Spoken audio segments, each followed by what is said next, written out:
আসসালামু আলাইকুম। আমি মুনিম হাসান 23 চ্যানেল থেকে বলছি। আজ গত ভিডিওতে যে আমরা দেখেছিলাম পাস্ট ইনডিফিনিট আর পাস্ট পারফেক্ট, আমরা পাস্ট কন্টিনিউয়াস টেন্সটা দেখাতে ভুলে গেছি। তো সেইটা নিয়ে আজকে ভিডিও। এখানে লেখা আছে অতীতে কোনো চলমান কাজ বোঝাতে যে টেন্স ব্যবহৃত হয় তাকে পাস্ট কন্টিনিউয়াস টেন্স বলে। এটার বাংলা রূপ তে ছিল, তে ছিলাম। এটার স্ট্রাকচার হচ্ছে সাবজেক্ট প্লাস ওয়াজ অথবা ওয়ার প্লাস ভার্ব, অর্থাৎ ভার্বের সাথে আইএনজি।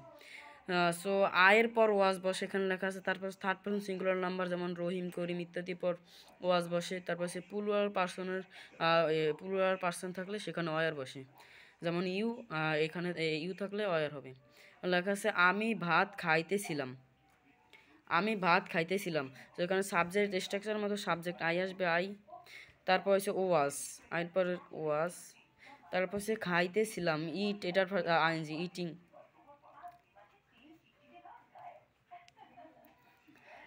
রাইস, ভাত। তারপর হচ্ছে সে ঘুমাইতেছিল, হি, এটা থার্ড পারসন সিঙ্গুলার নাম্বার ওয়াজ হবে। ওয়াজ ঘুমাইতে, স্লিপ ঘুমানো, স্লিপিং।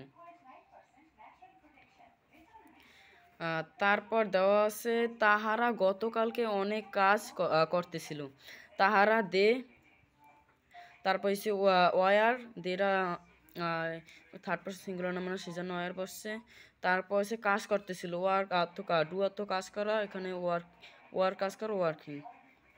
সো তারপর হচ্ছে অনেক, মেনি ওয়ার্ক ইয়েস্টারডে। সো এখানে গতকাল আছে ইয়েস্টারডে।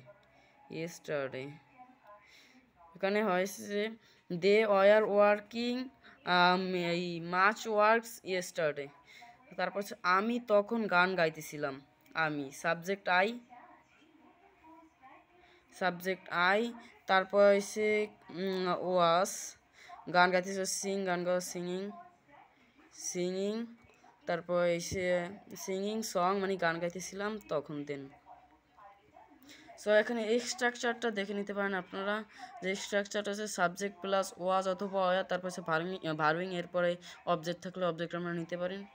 সো একটু পরে আমরা আবার ফিউচার টেন্স নিয়ে ভিডিও আপলোড করবো, সুতরাং চ্যানেলটি সাবস্ক্রাইব করে সাথেই থাকুন।